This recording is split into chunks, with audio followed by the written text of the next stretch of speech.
Party started a movement that shook our polity, no doubt. Um, is People still believe that Labour Party doesn't have a formal structure, and they think it risks marginalizing the movement's influence with all this factionalization going on. And as we look towards the 2027 election, does Obedient Movement, does the Labour Party have a formal structure as regards the coming together to make Peter Obi the president of the country? So let's clarify some fundamental issues that are very important. The Labour Party is completely different from the Obedient Movement. The Obedient Movement is grounded and rooted in democratic governance. It is about leadership, accountability, it's about transparency. The Obedient Movement evolved as a mechanism, as an essence, as a movement against what I call the old order. The Obedient Movement is not a political party. The Obedient Movement is not about cycles of election. That's why I can tell you that. And even though it sounds contradictory, but there are a lot of people in the APC, in the PDP, and people who do not in any way, are a part of any political party that are part and parcel of the Obedient Movement.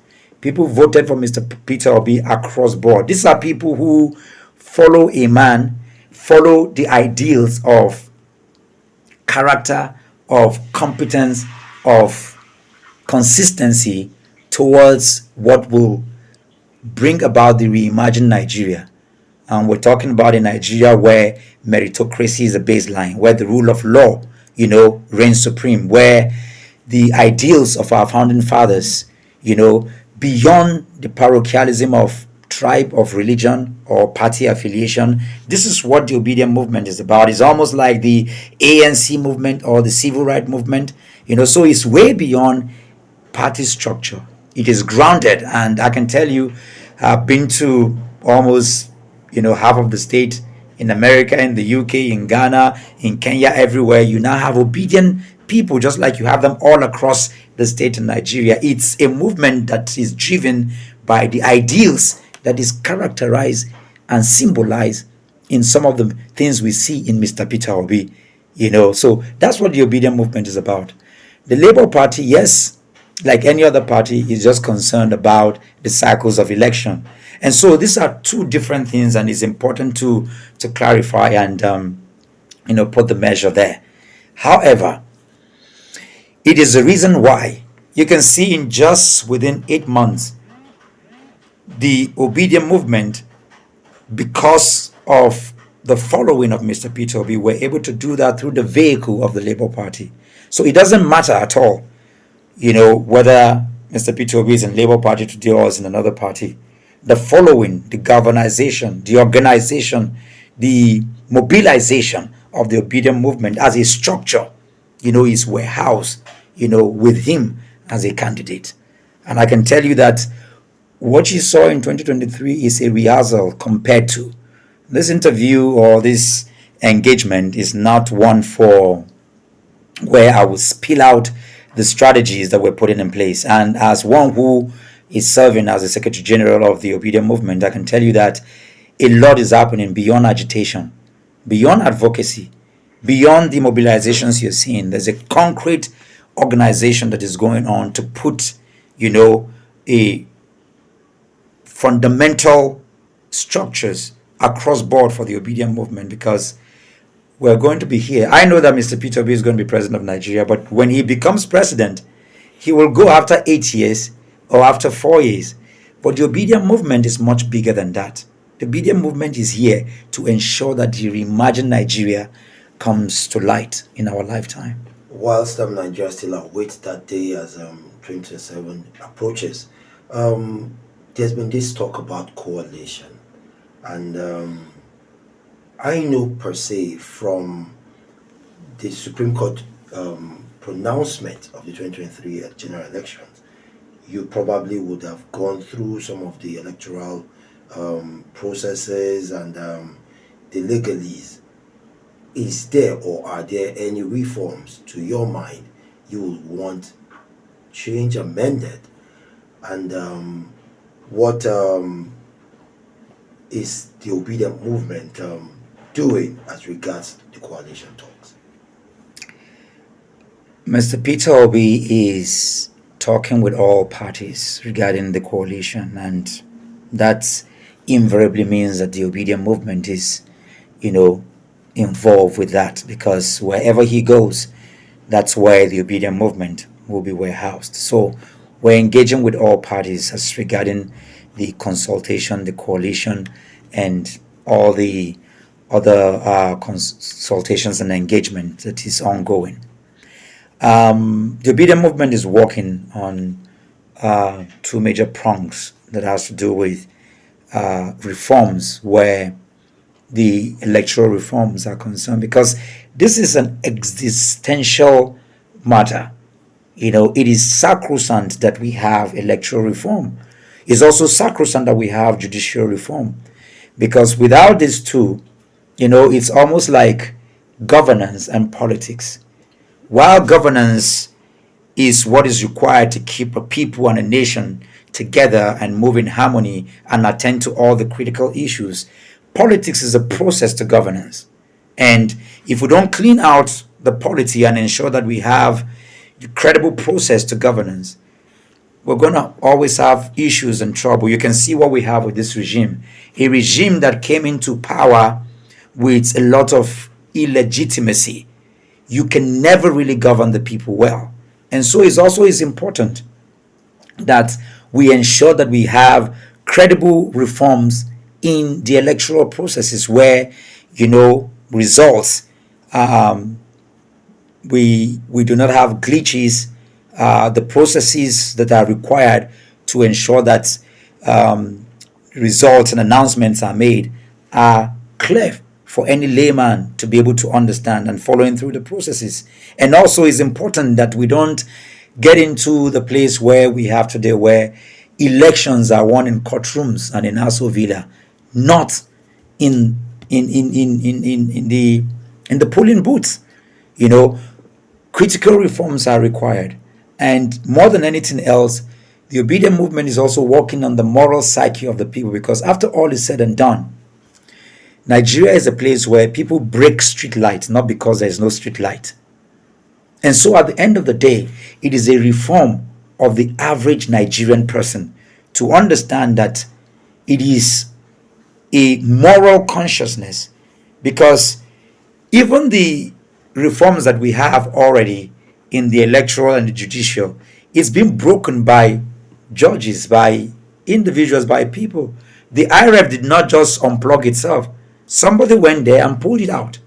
So if you're driving in Abuja, people break street lights. Even when it's saying red, they cross it. So something needs to happen to the psyche of people. I just returned from the UK. I've traveled around the world. And you can see that it is human beings, it is people, that decide to hold to account, whatever is there in the constitution, following of rules and regulation. It is people. So at the end of the day, it is us. It is back to the people. It is about people reforms. Because when we are reformed in our minds, it is not Bola Ahmed Tinubu, it is not Buhari, it is not Peter Obi, it is not the people that we are voting for that go to break the laws. They are not the ones that steal the ballot boxes. They are not the ones that run away with it. So if the people are reformed, even though a presidential candidate, and I dare say the sitting president, had it, when he said snatch it, grab it and run away with it, the people will look at him and say, Mr. President, you are not patriotic. You can be a president, you can be a governor, you can be a local government chairman, you can be an imam, you can be a pastor, and you can be the greatest albatross to the Nigerian state. You can be an enemy of state, regardless of your position. We have seen governors who are criminals, who have stolen billions, but they are governors. We have seen military chiefs who have been indicted by killing people and enhancing and enabling bandits. So it's not about a position, it's about raising a critical people to understand patriotism. Patriotism has to do with people who care for their country beyond the leadership and beyond the government, beyond their people. That love, that's patriotic devotion to country is part of what we are raising. Because I tell you what, it doesn't matter how a country plunge economically.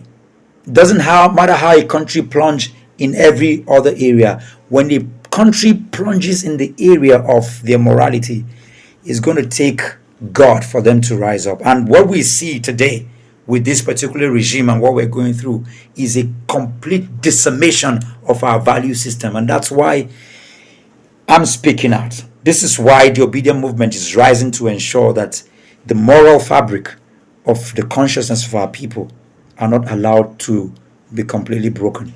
Well, on hinging on the changing the psyche of the people narrative, 2023 election showed what some commentators call toxicity of electioneering and campaign movement, particularly fingered towards the Obidient Movement, particularly on the digital space or within the digital space. How do you reconcile this momentum anti-establishment rhetoric with the need to engage constructively with state institutions such as INEC and the courts and the likes of them? Because you would, because most people felt they couldn't take criticism, and but I see you sitting here and being the voice and being the Secretary General of such a powerful movement. How do you change the psyche of this Obidient Movement so they can have at least acceptability and proper appearance before the people? Being anti-establishment does not mean anarchist. What the Obidient Movement have done and continue to do is to challenge the corruption within the institutions, not the institution itself. And this is why you heard me talking about holding to account individuals who are causing disruptions within INEC or within the judiciary system or within any of the institution, whether the police or the military or anything, is holding those people to account. This is why we also have a slogan to say that if even in terms of dealing with the mindset of the people, we say if Ifeanyi causes Ibrahim, don't say Igbo. It's Ifeanyi, because there are a million more Ifeanyi that are doing well, and vice versa. If Tolu does something wrong to Obi, don't say it is Yoruba. It is that particular person.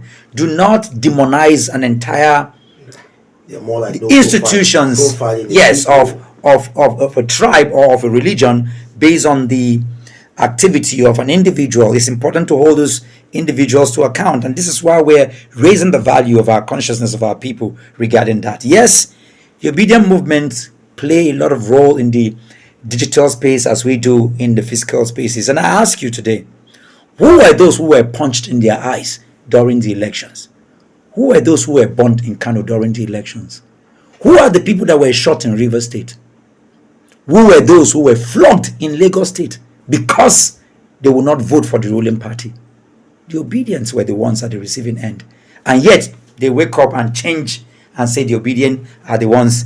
The people who have been battered, shattered, those who by themselves, market women, children, students, who are the receiving end, and suddenly they wake up to change the narrative. Who are those who did Muslim ticket? Is it the Obidient Movement that did that? And then they wake up and accuse Mr. Peter Obi and the Obidient of what? Carrying out a religious war in a country that has almost equal in terms of Muslims and Christians. One of the values that keeps us going as a people is the fact that we share this. It's like looking at how Nigeria, there are value systems that we share in Nigeria. The Christians and the Muslims, the South and the North. These are the beauty of Nigeria, the different tribes that we exist. But when you have a particular people who want to push certain narrative to say that no, it is only Fulani or it is only Muslims, Those are the problems of Nigeria. And the Obidient Movement is way beyond the rhetoric of religion, party affiliation, or anything to do with tribe. It's very laughable to even think of, to even have that conversation in the first place. This is a movement that, in the first place, galvanized, without godfatherism, without institutional backup. They woke up, they organized themselves from villages to towns to different places, and made their accounts even public. This has never been seen in the history of Nigeria. To carry out a people, whatever you can call them, they carry out events, rallies, campaign, and they attended to different mechanisms of accounts, and even in the manner, in the way that the Obidient Movement were able to evolve, and carry out its practices, shows that they are building something that Nigeria has never seen. And I can tell you, when you look at the antecedents of Mr. Peter Obi, who is the apex leader of the movement, he is Christian globally as one who has, the frugal temerity of governance structure. You saw what he did in Anambra State. I mean, he is being called to lecture all over the world, from Harvard to Columbia to Cambridge, to London Business School of Economics, to show them a pattern of how he was able to govern Anambra State and carry out, the most concise economic policy during his time as governor. How does anybody in any way speak about Mr. Peter Obi or the Obidient Movement as regards to lacking whatever it is that they're talking about? I mean, it's not just for, I don't know how to put it, is it just for commentaries or sensationalism? Sensationalism. Because you can see, I mean, right now the Obidient Movement is being studied by institutions abroad, for how frugal they've carried out their activities.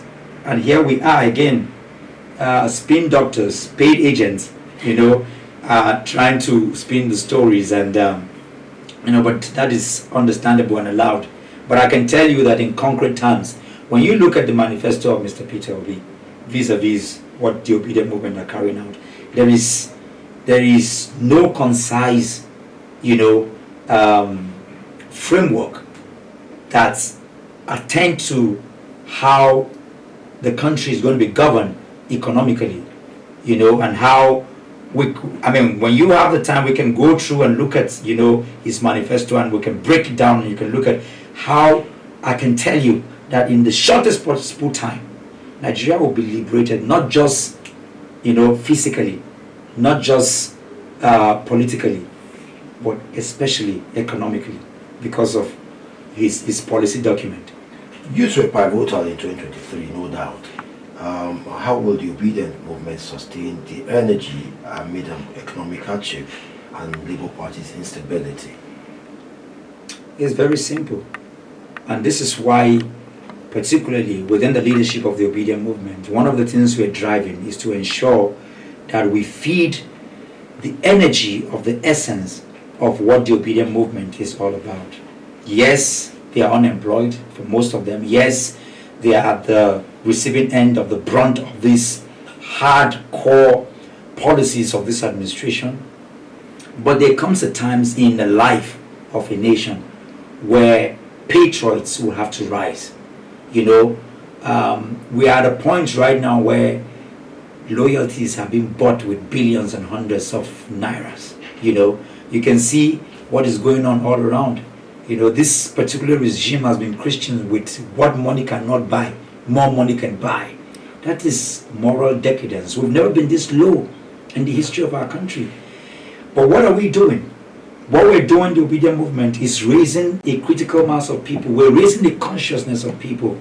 When you look at nations that we are celebrating today, whether you talk about, Indonesia, or you talk about America, or you talk about Bangladesh, or or Indonesia, or you talk about Malaysia or any of the country, Dubai, talk about anything.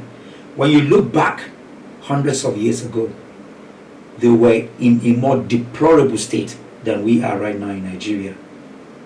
But their founding fathers, a group of people rose up and they took to the mantle of leadership. They suffered, they paid the price.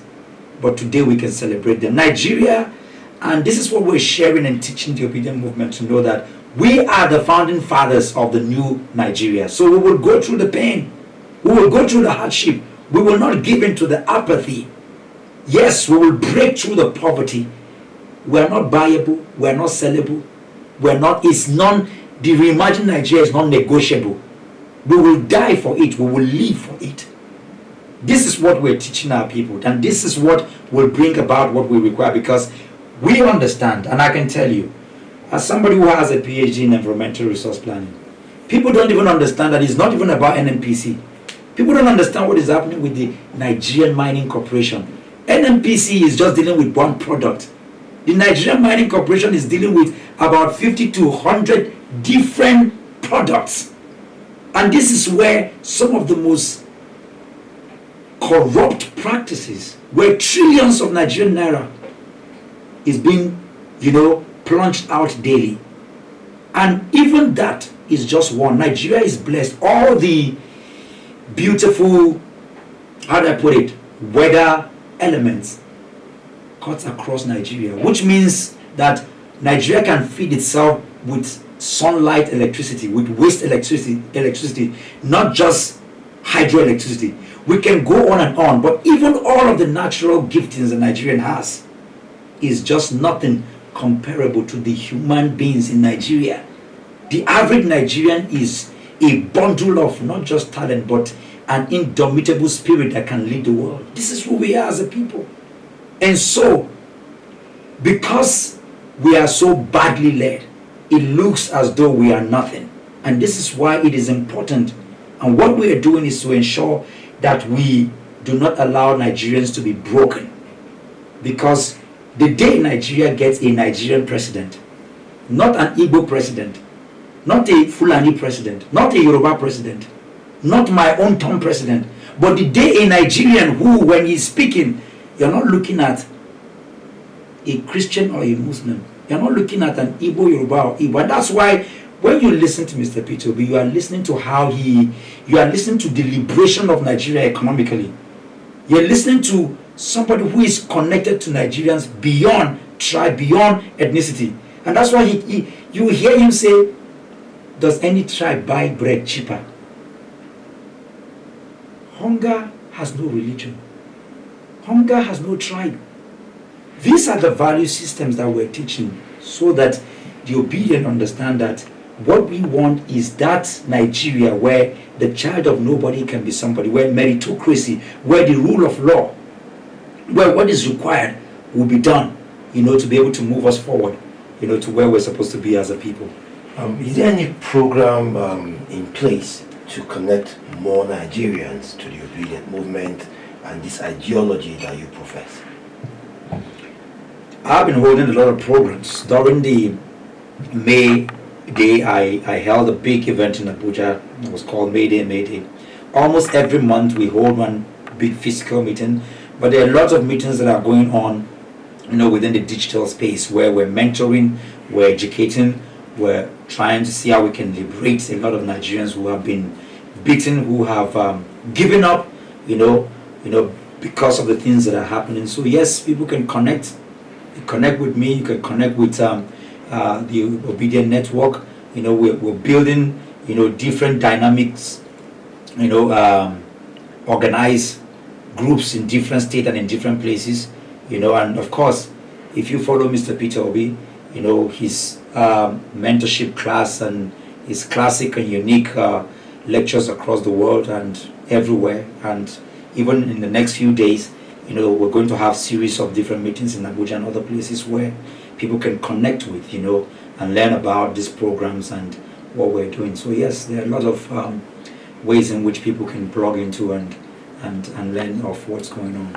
On the last note, Dr. Mo, you have actually analyzed beyond rhetorics, clarified issues, and as an influencer, what would be your final word um, to the government presently, to the future leaders coming, and in stabilizing and fostering our peace and unity? Over your last word. It's deeply sad for me because this regime has a very big opportunity, to salvage Nigeria. Nigeria is the simplest nation to lead on the face of the earth, because Nigerians are just followers. Basically, they can follow when they see a true patriotic, devoted, and a committed leader. When you do a simple engineering analysis, maybe you just get on the road and drive.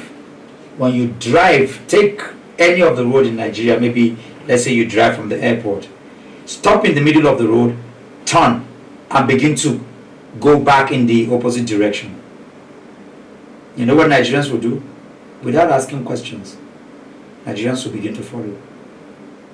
That simple analysis that I gave you is who Nigerians are. When Buhari came here, I know people who were hiding money, stolen money, even in Gwarimpa, under Sokowe. Nigerians were in a standstill because they thought that former President Muhammadu Buhari came with war against indiscipline. So Nigeria were in a standstill. But lo and behold, for 6 months, Buhari could not even put his cabinet together. President Bola Ahmed Tinubu and this cabinet, it's almost unbelievable. My word to them is that Nigerians are actually waiting. You know the truth? And I've heard Mr. Peter Obi say this, that if there is somebody to do it better, I will queue behind him. And I believe him because I know him. If things turn around today and things are working, he will not even contest for the next election. I can tell you that. What he wants is, Mr. P2P is not desperate to be president. He is a devoted, a committed patriot to the Nigerian state. He wants to see things work. And so, I'm looking at the Bola Ahmed Tinubu regime and I'm saying that you have a big opportunity to unite this country across board, across the lines that are broken, across religious lines, across party lines, across what stops this regime. For example, you know that you came in, you did not have, 8 million people brought Bola Ahmed Tinubu based on the INEC data. Atiku Abubakar had 7 million. Mr. P2B has 6 million. In South Africa, Malema only had 9%, but he's there because they practice what you call the parliamentary system of government. Actually, both Peter Obi and Atiku Abubakar should be there, also helping to work. Nigeria will be a better place. This is my plea to this regime. They can make things work. You can unite this country because you did not even have the popular vote in the first place. But again, whether they will take heed to this is a different matter altogether. But this is my sincere, and this has nothing to do with politics. This has to do with a love for a nation that can work. Bola Ahmed Tinubu has an opportunity. He can do that. What money does he need in his life? He is now the president. He has an opportunity to decide and say, you know what, for this remaining years of my life, or for this time that I'm going to do, I can fix Nigeria in the next 1 year. Bola Ahmed Tinubu can shun everything and fix this. And this is my sincere. This is the first time I'll be speaking like this. He can do it. To the Nigerian people and the future people, what I need to say is, Nigeria is not broken. Nigeria is not cursed. The truth is, we will and we can fix Nigeria. What they are saying, we have an opportunity to stand and resist. Not just resist, but have what I call the persistent pressure on all the institutions of governance. Demand against all odds. The Bola Ahmed Tinubu regime can easily be removed. As it stands today, I need the people to understand that Nigeria is a captured state, but captured states are falling. We have seen that time and time again. And when I look at all the shenanigans going on, this is not an election year, but when you go to Abuja, everywhere they are, because they are lawless people. The INEC has not even brought out the timetable for campaign yet, but campaigns are all over the place. Humongous billboards from airport to everywhere. Those people should be in jail. It is criminal to do that. This is why I know that this regime can be removed. We can throw them out. If anybody told you that APC will be in government today, based on the 16 years rule of PDP, you will not believe it. I speak to the Nigerian people and I'm telling them, the most easiest regime to remove is the Bola Ahmed Tinubu regime, because they've fallen flat on everything, from economy, from the rule of law, to every of the institutions. They have failed. Killings, hunger, poverty, anarchy has been going on in Nigeria. We don't even need to campaign. All we need to do is to organize. So stand still, future leaders, and guess what? We can make the Nigeria of our dream, and it is not something to even struggle too much about, because we have been connected. This is the 21st century. Our founding fathers, Nnamdi Azikiwe, Awolowo, and Tafawa Balewa, and all of them, they came together and they removed the white people from here and gave us a country. We own the country. We can give our children the nation of our dream. Spoken like a true spoken word expert. There's no better place to leave it at that. Thank you, Dr. Moses Paul, for being with us on this conversation that helps to propel Nigeria to a better future. It's been a good time with you. Thank you, sir.